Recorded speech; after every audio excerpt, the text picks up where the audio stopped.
Hello students, in this video today we are going to discuss the chapter The Ailing Planet, the Green Movement's Role, a story by Nani Palkhiwala. Nani Palkhiwala was born on January 16, 1920 and he died on December 11, 2002. He's a well-known Indian name. He's a jurist, economist, and his name is a byword in India's legal world. A man of many and varied paths, he has crossed with ease the law's narrow confines and had gone beyond into numerous other fields. If we look into his works, it shows by history and his several writings and speeches that how passionate he was towards the public's causes.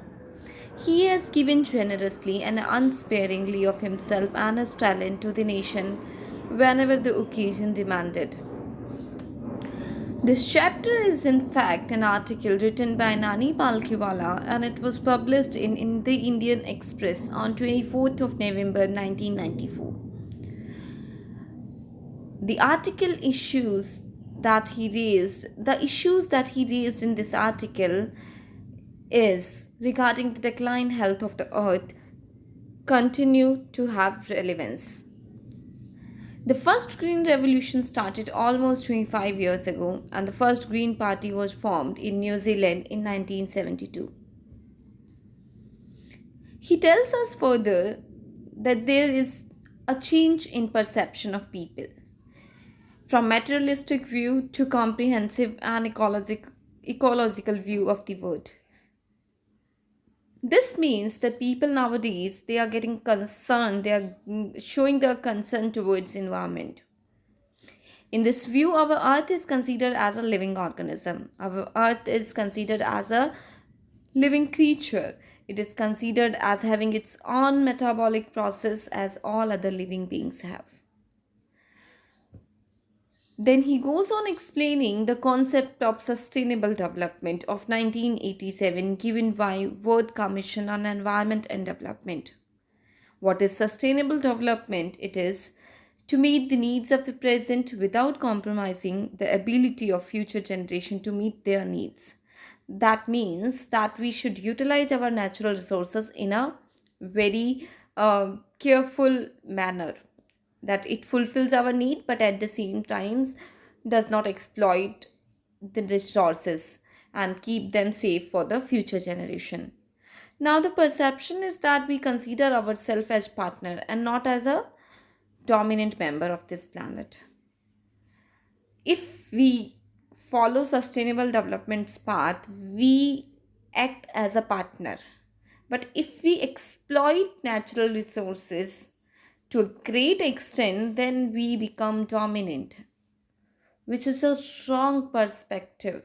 But presently, the perception of people is getting changed. They are being concerned. Their concern is growing towards the problem of the earth.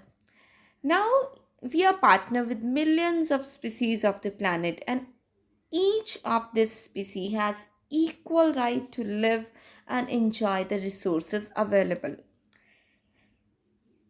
It's quite amazing to read this that in the zoo at Lusaka, Zambia, there is a cage where the notice reads the world's most dangerous animal. Now, you all must be interested in knowing who or what it is. Then definitely it will be amazing to know that there is no animal in that cage but a mirror where you see yourself. Thanks to the efforts of a number of agencies in different countries, a new awareness has now dawned upon the most dangerous animal in the world. And due to efforts of various agencies, now the man has realized his role in saving the environment and in not in destroying it. Now man has realized the wisdom of shifting from a system based on domination to one that is based on partnership. Scientists have catalogued about 1.4 million living species with which mankind shares the earth. You'll be amazed to see and hear that we, the human being, are sharing this planet with other 1.4 million living species. Estimates These scientists, they estimate that uh, very widely as regard the still uncatalogued living species. Biologists, they say that about 3 to 100 million other living species still languish unnamed in an enormous darkness.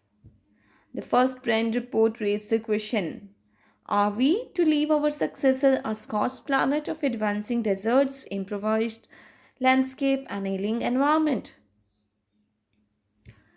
Mr. Lester R. Brown's thoughtful book, The Global Economic Prospect, it points out that the Earth's principal biological system are four: fisheries, forest, grassland, and cropland. These contain virtually all the raw materials of industries nowadays running. An unsustainable utilization of these resources is taking place, and because of that, there is a loss of fisheries due to our protein conscious world, creation of barren land, and croplands has deteriorated. Then the author is concerned about the reduction of forest land. It has been well said that forests, they precede mankind and desert follow. The dung, which should be used as natural fertilizer, is mostly used for fuel. Thus, the soil is not getting natural fertilizer. Five-fold rate of planting of trees is required to meet the future demand of woods as fuel in 2000. Further, he says that in Article 48A of the Constitution of India, it is stated that the state should protect and improve forest and wildlife. But like any other laws or many other laws, this is also not enforced properly. Then author has referred to a parliamentary committee report which states decline of forest at the rate of 3.7 million acres per year. A 3-year study using satellite and aerial photography conducted by the UN warns that the environment has deteriorated so badly that it is critical in many of the 88 countries investigated. So it's time that we start thinking about the ways in which we can save our planet. Obviously, man has realized his mistake. He has become a partner, not a dominant person, and he's doing his duties, using the resources in a sustainable way. But still, there's a long way to go to save our planet. Human population is a very dangerous cause for the deterioration of the planet. It is rising at a very high rate. And you see, development is the most appropriate solution of human beings' day-to-day problem. But with such high rate of population, the scene or the development is really difficult. Why there is a large population? Why the population is increasing day by day? It's because the uneducated population of the world. They think that more hands, more children, more hands, and more hands means more work. Because of this thought, the poor are getting poorer. A proper family planning is to be taught to cope up the situation. There is a need to go for population control. Arthur at this point again repeat the positive change in view regarding ecology among people. For the first time in human history, we see a transcending concern: the survival not just of the people but of the planet. The author, he emphasizes on the fact that now people has almost realized how he has to work, in which way he has to work to save not just himself or his family but to the whole planet, the whole ecosystem. All we have is a life tenancy. We need to preserve it for our future generation. That's all about the chapter, students. I hope after reading the chapter, you will not just go for learning question answers and seek the other guides' help, but would understand that how important it is for us to think about our planet before ourselves. How can we become a partner, and what step as an individual we can take to preserve the other species which are sharing this planet with us?